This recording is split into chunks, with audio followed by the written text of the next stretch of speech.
Team deathmatch.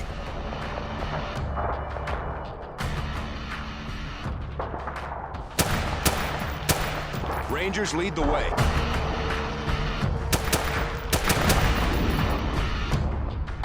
Move in! Suppressing fire!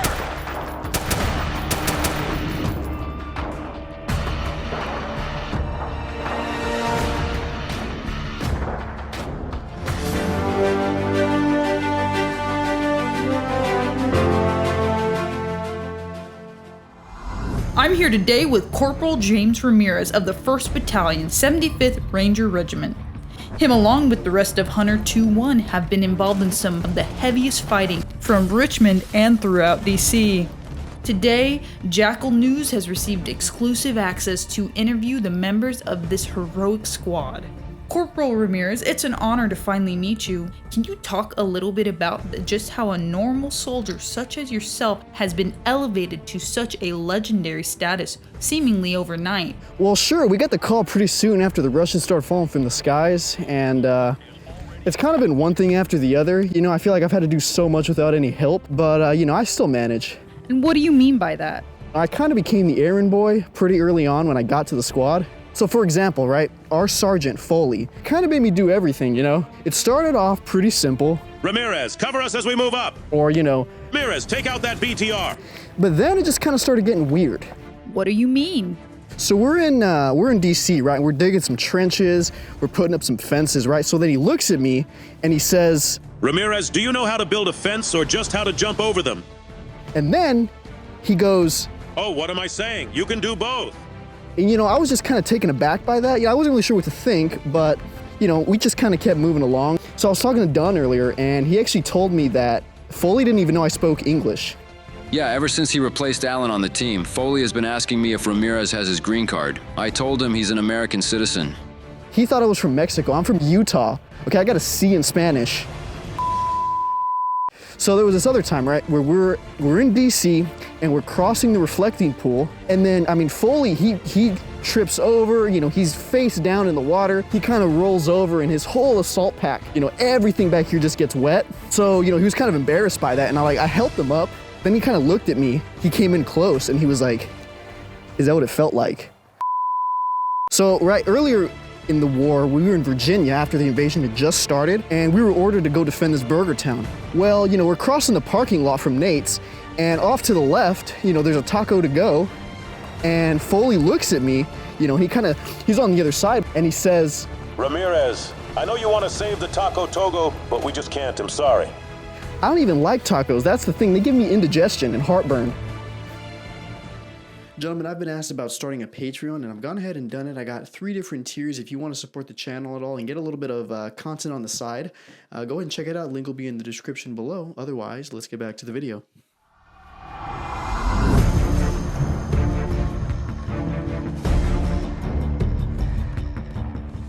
Modern Warfare 2 was one of the most popular and influential games of all time. I believe it influenced my generation to get into things like airsoft and eventually real guns. Modern Warfare 2 was released in 2009, and it was a massive hit that sold over 25 million copies worldwide. It received critical acclaim for its cinematic and immersive campaign, its addictive multiplayer, and its innovative and unique Spec Ops mode. My brother and I really love this mode, by the way. It was just a lot of fun to sit on the couch and play split screen back in the day. The game featured over 40 weapons, from assault rifles to submachine guns, pistols, and even some unique ones like the Rangers or the Model 1887s. One of the aspects that made Modern Warfare 2 stand out from other shooters was just how casual it was. I mean, there were some pretty crazy metas and broken stuff that people tend to forget about, but the game at its core was fun. It was casual. Co-workers could play it. You and your friends could jump on after school and have some fun. You could jump into any lobby, go on the mic and say, It was more than a game. It was a community. A community of kids who would call you racial slurs and say they slept with your mom, but they were still pretty good guys.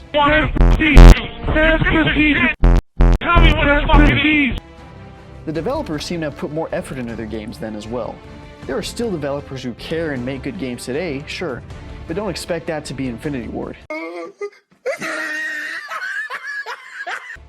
I mean, we had the actual Army Rangers and the SAS and the Spetsnaz, all these different factions. It was like an action movie. It played like an arcade game, but aesthetically had these realistic aspects. Now, Call of Duty feels like an arcade game set in a cartoon world with fake countries, fake guns, and Nicki Minaj. Pull up with the Bob, superheroes, no capes. Pull up with the Bob, superheroes, no capes. Pull up with the Bob, superheroes, no capes. Back then, we were fighting in Afghanistan or in the heart of BC, not some made-up country that they keep milking season after season. The game had weight. There were stakes. It made you feel like a hero, but also just like a normal grunt at the same time. It was a perfect recipe that influenced young men like myself to play airsoft and eventually become gun owners.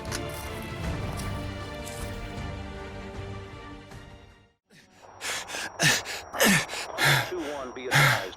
Multiple Rizzlers in Ohio. Enemy forces utilizing a skibidi toilet. Friendly guy out inbound on your position. Over.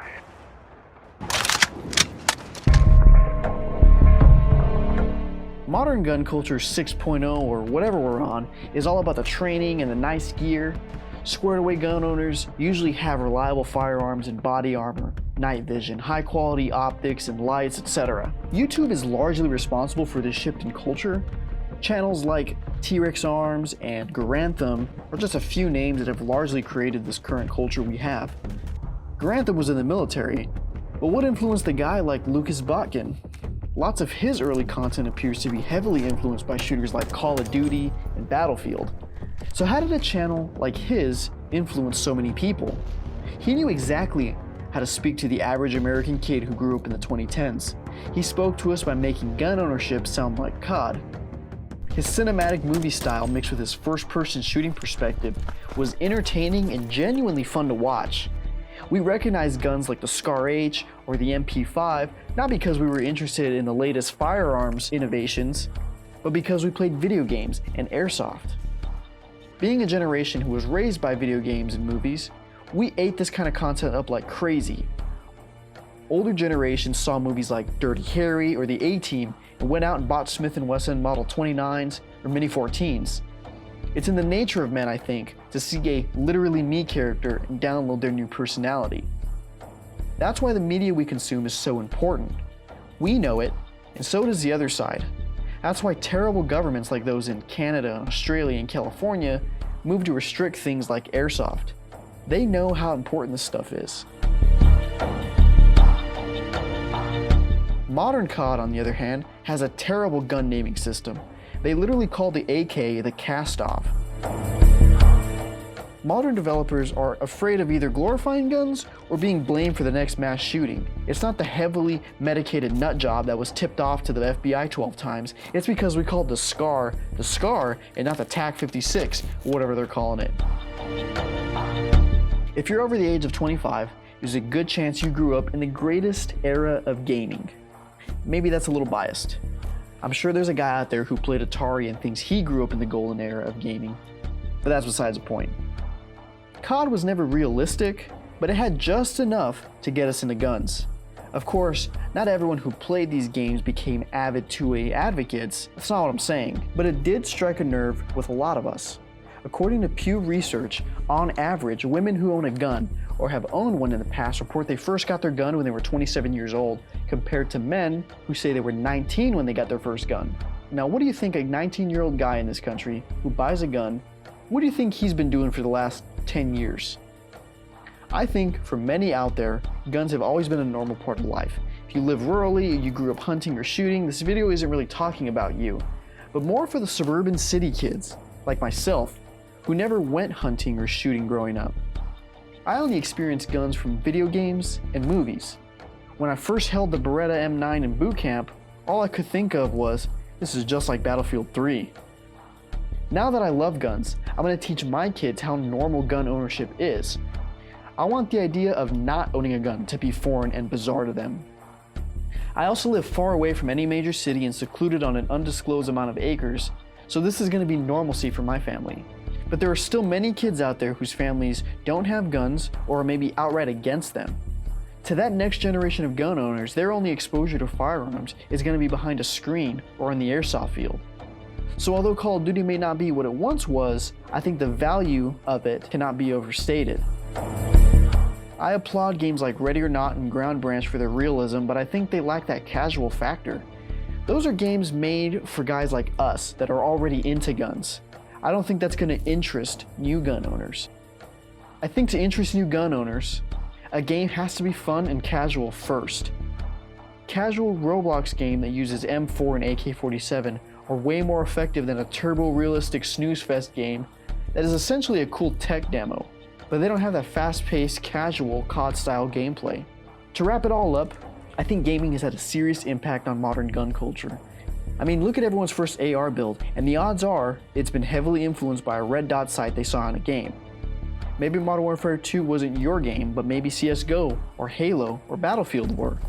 The media that we consume, and not just gun media, is very detrimental to our development, and that's something I don't think people talk about enough. Have fun with your guns, be safe of course, but it's okay to have fun. You can have both a healthy understanding of the true meaning of the Second Amendment, and you can have fun in this hobby as well. At best, it's just a fun hobby where you can relive your days on high rise, and at worst, it's a means to protect life, liberty, and property.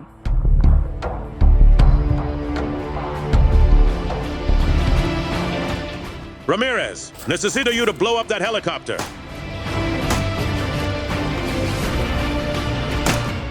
Ramirez, ¿tienes an extra magazine? I mean, the guy talks so much, I have never gotten a word in with him, ever. Ramirez, we're all out of beef taco MREs. I'm so sorry.